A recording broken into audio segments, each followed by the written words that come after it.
Minister, I was stunned to read this week that the long-awaited and long-overdue National Children's Hospital is set to be delayed further, but that the supposedly new state-of-the-art hospital may not even be accessible to wheelchair users. Now, the DO was told in February of this year that the completion date for the project would be October of this year, and that the first patients could be expected to be treated there in spring of 2025. It is now predicted that the hospital will not open to patients until 2026. That's 12 years after the original expected date of opening. But of huge concern is the report that a number of rooms within the hospital may not be accessible for wheelchair users. A number of doctors visited the site last year, were given a tour of the unfinished facility, and at least 2 of 6 consultation rooms in one department were not wheelchair accessible. Now, they made their feelings very clear at the time that they were extremely unhappy with this. Like they said, the rooms were very small and very cramped and were akin to what they were actually using in the more older hospitals in our state. Like we were told constantly that this is a modern and up-to-date building. The building has cost $2.6 billion. We have a building that's gone way over cost. It's been delayed 12 years and now may not be accessible. So, I mean, how the project has been handled from the start has been a disaster. You have to ask who was or who is responsible for the design.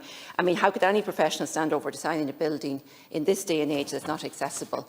The UNCRPD, the United Nations Convention on the Rights of Persons with Disabilities, Ireland signed that in 2007. Now, it did take us 11 years to ratify it, and we were one of the last EU countries to do so. But if we're going to behave like this, we may not have bothered, because all public buildings should be fully accessible to ensure inclusivity for all persons. And I mean, buildings and services that are designed to meet the needs of disabled people, they actually serve the whole population well, because we shouldn't deny anybody access to any place whatsoever. And we hear of the ongoing court proceedings in relation to the hospital between the companies responsible for the construction and the National Paediatric Hospital Development Board. Now, the company consistently say that the volume and frequency of design changes are the reason for the continued delays and cost increases. I mean, well, you'd have to ask if elementary mistakes such as ensuring accessibility were overlooked. I mean, I dread to think what the original design was like. So as Minister, I'm asking, have the rooms that were referred to by the doctors in that report been modified to ensure they are now accessible to all? And if so, at what additional cost? And how can we be sure that the building is built to universal design standards? And, I mean, are there procedures in place to ensure that something like this cannot happen again, not just in relation to the hospital, but in relation to any public building? Thank you. Thank you, Deputy Tully, and thank you, Laskin Curler. And I'd like to thank, on behalf of Minister Stephen Donnelly, Deputy Tully, for raising this matter and for giving the opportunity to address the speculation about the lack of accessibility for wheelchair users at the new Children's Hospital. The new Children's Hospital is the largest health capital project in the history of the state and will transform the delivery of paediatric healthcare in Ireland. The project consists of the construction main hospital at St James's Hospital campus and 2 satellite facilities in Blanchardstown and in Tala. Both satellite centres are now open and delivering care. The new Children's Hospital will be an incredible state-of-the-art hospital. It will be Ireland's first digital public hospital, providing 473 beds in total, 380 inpatient and 93 day beds. The National Paediatric Hospital Development Board reports that the construction and the equipping phase of the main hospital is now approximately 90% complete against the contract value. In relation to these recent media reports, the Development Board has advised that the new Children's Hospital has been designed and is being constructed in consultation with Children's Health Ireland and in accordance with Disabled Access Certificate. There are over 5,000 rooms in the new hospital, and the Development Board has advised that all rooms and areas within the hospital are fully compliant, and as such, all are accessible. It appears that the comments attributed to an anonymous Dublin consultant are inaccurate or incorrectly attributed. The Minister for Health has been advised that neither the NPHTB nor CHI are aware of any reported complaint from a clinician or indeed clinicians in relation to access. The Minister would encourage any clinicians or any member of staff to engage with CHI or the National Paediatric Hospital Development Board directly to address specific concerns or maybe misunderstandings that may exist in this regard.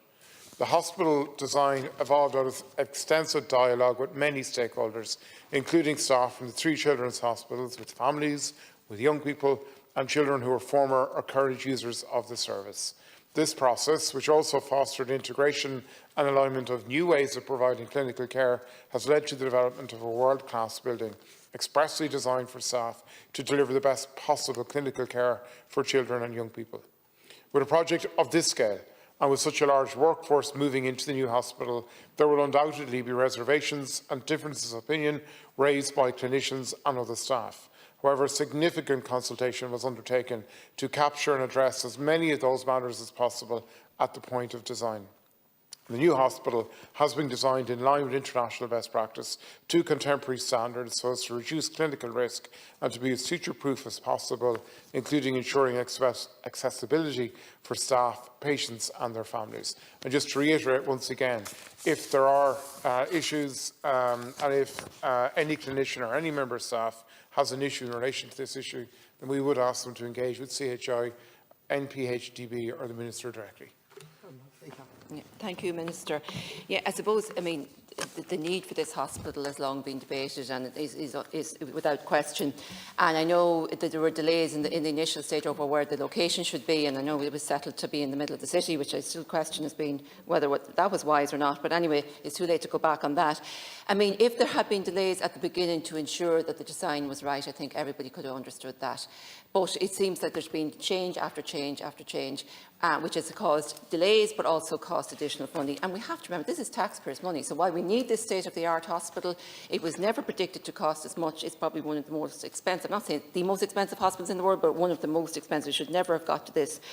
But it's also the question around, you know, the attitude to building our public facilities and services and so forth, because the UNCRPD, I feel, has not been taken seriously across government departments. To ensure that any buildings or services or whatever that is being provided by a government department or a public body are accessible to all, there needs to be engagement with disabled people on the ground. And I'm not sure that this has actually happened in this case to the degree that it should have, or is happening across the board on a lot of different projects.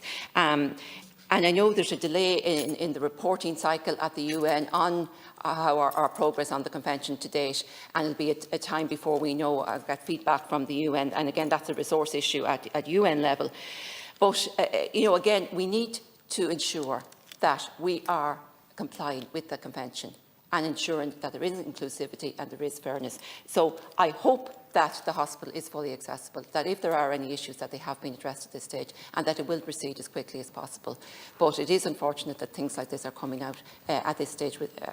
I think that we need to seek clarification on them to ensure that the hospital is accessible to all. Thank you. Thank you, Deputy. And I'm again happy to provide the clarification that the Department have provided, that the new Children's Hospital has been designed and it has been constructed in consultation with Children's Health Ireland and in accordance, most importantly, with Disabled Access Certificate.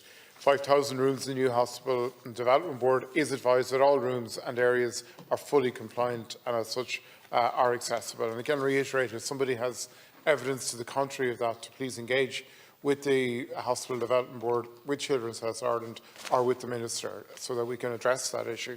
The design process was informed by extensive workshops, by consultation across all clinical disciplines. I suppose it's inevitable there will be differences of opinion in a project such as this, but the Paediatric Hospital Development Board is clear that the hospital is designed in line with international best practice to contemporary standards, to be as future-proof as possible and to be accessible for staff and, most importantly, for patients and their families.